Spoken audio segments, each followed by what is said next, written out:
Hey everyone, Mike here, and today we're having a look at the Sony Vaio Duo 11, Sony's new business ultrabook. This is not the average looking computer though, it's a hybrid that can be used as a tablet or as a laptop. But is it good enough as either of those? Well, that you'll find out by the end of this clip, so tag along. Oh, and make sure to share this clip to your friends and subscribe to our channel if you like the video. Your support is extremely important for us. Alright, so the Vaio Duo 11 is one of the new types of laptops producers have been throwing at us lately. Unlike other convertible ultrabooks, this is a slider, which means that its screen glides up and down, turning the device into a tablet or something close to a notebook. There are gimmicks to this approach, as you'll find out a bit later, but the entire product is actually not bad. With the lid down, the Vaio Duo 11 acts as a tablet, not the sleek looking slate like an iPad, but a tablet nonetheless.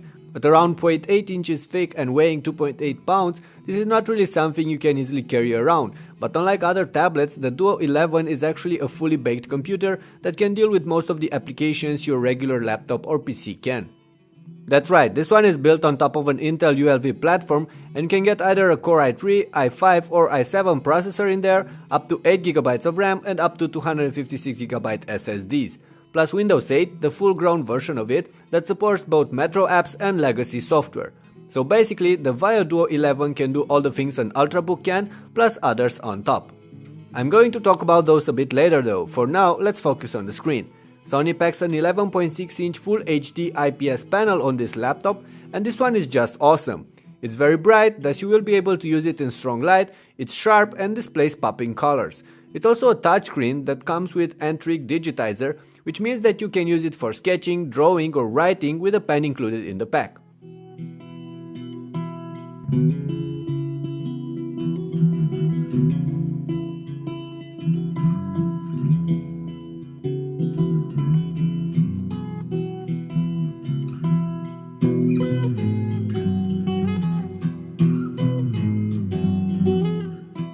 The pen itself is made from metal and feels very solid in hand. It has a soft plastic tip and two buttons for various uses, but there are a couple of things I don't really like about it. First, there's no way to store the pen on the Vaio Duo 11 unless you buy the extended battery that comes with a special place for that. And second, there's no way to attach the cap to the other side of the pen when using it, so not only you might easily lose the pen, it's going to be a lot easier to lose the cap as well. Now that we covered the pen and the screen, let's actually have a look at the laptop itself.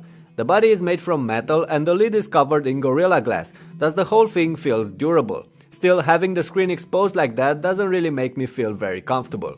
Anyway, the Vaio Duo also sports a complete set of ports, and those are greatly appreciated. Starting from the sides, there's a VGA, a card reader and a headphone jack on the left, two USBs, HDMI output and the power button on the right, plus the PSU, an Ethernet port and a large cooling grill on the back. But that's not all, there are also some goodies on the belly with a docking latch for an extended slice battery, two speakers and a couple of buttons, volume rockers, screen lock and assist. Back on top you'll notice a rather wide bezel around the screen, which makes the entire laptop rather large. In fact, with a 320 by 200mm body, the Vaio Duo 11 has a large footprint for an 11.6-inch device. But there's just nothing Sony could have done about those bezels, as they are required by Windows 8's set of gestures. Also, on the front face, there's a Windows 8 home button below the screen, a 2.4 megapixel webcam on top and a light sensor. I've mentioned in the beginning that the Vaio Duo 11 is a slider. If you want to slide open the screen, you'll have to grab the two ridges on the upper side of the laptop and firmly pull them apart. That might require a bit of effort, especially at start, but it will work a bit smoother once you understand exactly how it works. Sliding up the screen reveals a backlit keyboard. The keys on it are tiny, as the entire keyboard is cramped on the lower half of the laptop, but at least they are properly spaced and offer decent feedback. Still, you'll need a lot of time to get used to typing on it, and even then it's still going to be quite awkward to use for long texts. The design did not allow for a trackpad to be fit on the Vaio Duo 11, thus Sony went for a track point and a set of independent buttons below the keys. The entire combo works alright, but the optical track point is oversensitive, thus rather jumpy most of the time. Before we move on, I have to add a couple of things about the sliding mechanism. It's made from metal as well, like the rest of the body, so it should be reliable. However, if you look behind it, the cords connecting the screen to the rest of the hardware are quite loose, thus I feel they can easily break in time. Besides that, the sliding mechanism allows no room to adjust the screen's viewing angle, which for me is a complete deal breaker, as I tend to use portable computers in all kinds of situations. Also, unless you're having the laptop on a completely flat surface, the screen tends to come out of its support latches and will shake quite annoyingly when touching it, as you can see in the video. Okay, so all in all, Sony went for a different approach with their Vaio Duo 11, and I must admit it feels unique right now between ultrabooks, although we've seen similar sliders before, just not with this kind of hardware inside. However, I feel that there are many shortcomings to this approach, so you'd better try this one before actually buying it, just to see how the two of you will get along together.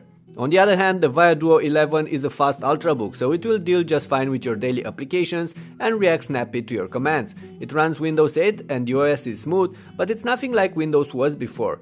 So you'll have to take some time and get used to the new interface, the new touch-friendly UI, the gestures and the charms ribbon.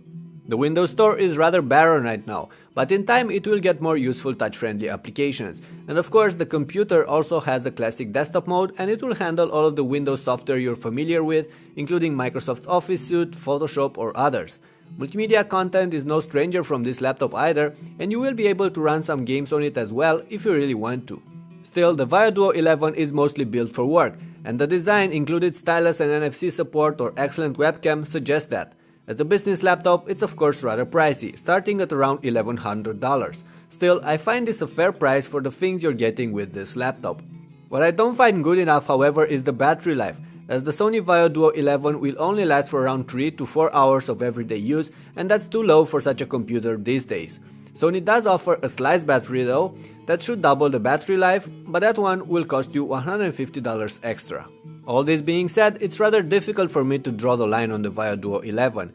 This one is definitely a slick looking device and it's unique between its peers with its hybrid design. It comes with an excellent screen, a proper selection of ports and it's fairly snappy. However, while it tries to be both a tablet and a notebook, it's not very good as either of them. As a slate, it's too large and heavy for comfortable use, while as a portable notebook, it offers a cramped keyboard, doesn't feel very sturdy and lacks the adjustability I for one require from such a device. So you might say that the Vaio Duo 11 is just not as practical as a portable computer needs to be these days. Still, if you're fine with all the shortcomings mentioned above, I believe you're going to like the Vaio Duo 11. But even so, if you're after a Windows 8 hybrid these days, you should look at the competition as well. There are some better design options out there. And with that in mind, it's time to end this video. Thank you for watching and please make sure to share this clip to your friends and subscribe to our channel if you enjoyed it. Also, let me know in the comments down below what are the things that you love and the ones that you hate about this Vaio Duo 11. I'm looking forward for your replies and I'll see you soon.